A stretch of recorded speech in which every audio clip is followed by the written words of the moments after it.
L'unité de valorisation énergétique conçue et exploitée par Valomed traite chaque année 148 000 tonnes de déchets ménagers et assimilés. Ces déchets sont produits par les 260 000 habitants du SIDOM, le syndicat qui regroupe les 16 communes de la communauté d'agglomération Sophia Antipolis, ainsi que le Canet, Mandelieu, Moinsartou, Mougins et Théoul-sur-Mer. Depuis fin 2008, l'UVE répond à 2 défis majeurs en termes d'incinération. Aller au-delà de la réglementation applicable au traitement des fumées et produire de l'électricité à partir de la combustion des déchets. C'est un équipement de haute technologie qui mérite bien quelques explications. Les déchets arrivent sur le site en semi-remorque ou en benne à ordures ménagères. Leur identification et leur pesée sur la bascule d'entrée garantissent la parfaite traçabilité du déchet. Leur passage par un portique permet de détecter et d'isoler un chargement contenant un élément radioactif.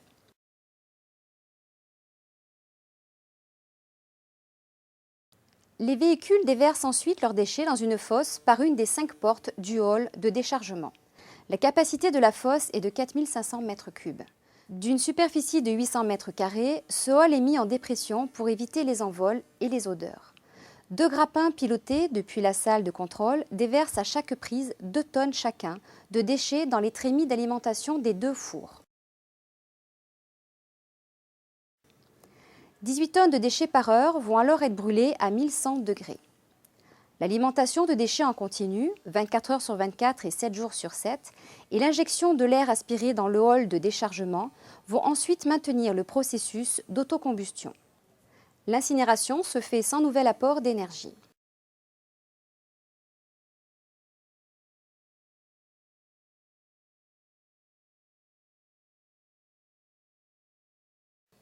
Les résidus solides, qui ne brûlent pas, appelés les mâches-fer, représentent 25% du tonnage incinéré. Ils sont déferraillés puis stockés dans un bâtiment fermé avant d'être évacués vers les filières de traitement adaptées.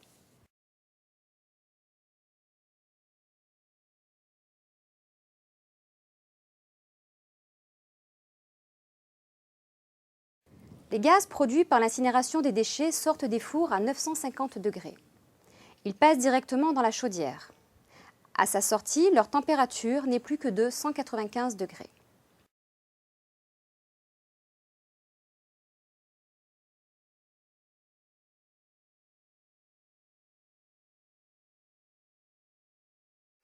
Le processus de valorisation énergétique débute ici. Les gaz sortant du four à 950 degrés vont chauffer l'eau contenue dans les tubes de la chaudière pour la transformer en vapeur.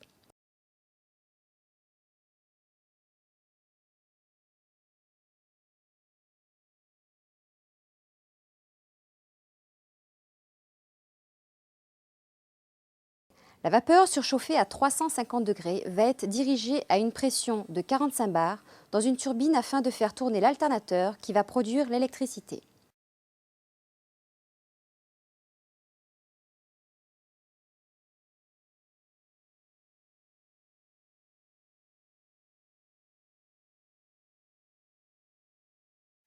La puissance électrique produite par l'alternateur est de 10 MW. En une année, l'UVE du SIDOM va donc produire 75 000 MWh. 60 000 vont être réinjectés sur le réseau EDF. Une production équivalente à la consommation en électricité de 10 000 foyers.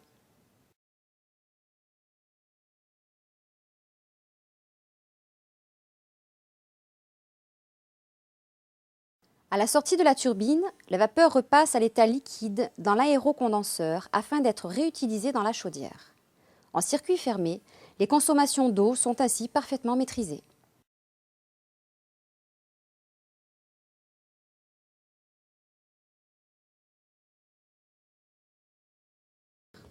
Mais revenons à la chaudière.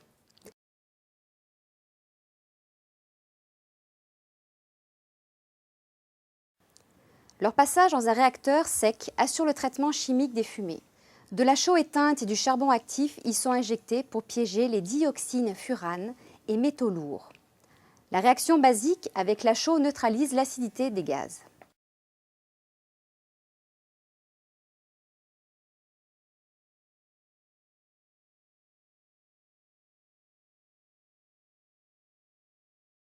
Ces gaz passent ensuite dans le filtre à manche. Ce filtrage mécanique permet de récupérer dans les mailles d'un tissu en téflon les grains de chaux et de charbon actif chargés des différentes molécules qu'ils ont piégées, ainsi que les poussières de combustion initiale. Ce sont les réfiums, résidus d'épuration des fumées d'incinération d'ordures ménagères. Ces déchets sont stockés dans un silo avant d'être évacués vers une unité de traitement des déchets dangereux. À ce stade, les gaz ne contiennent plus que 0,01 g de poussière par mètre cube, au lieu de 1,5 g par mètre cube à la sortie du four. Les oxydes d'azote contenus dans les fumées vont être traités chimiquement dans un catalyseur appelé Dénox. À ce stade, la réaction purement chimique ne produit pas de déchets.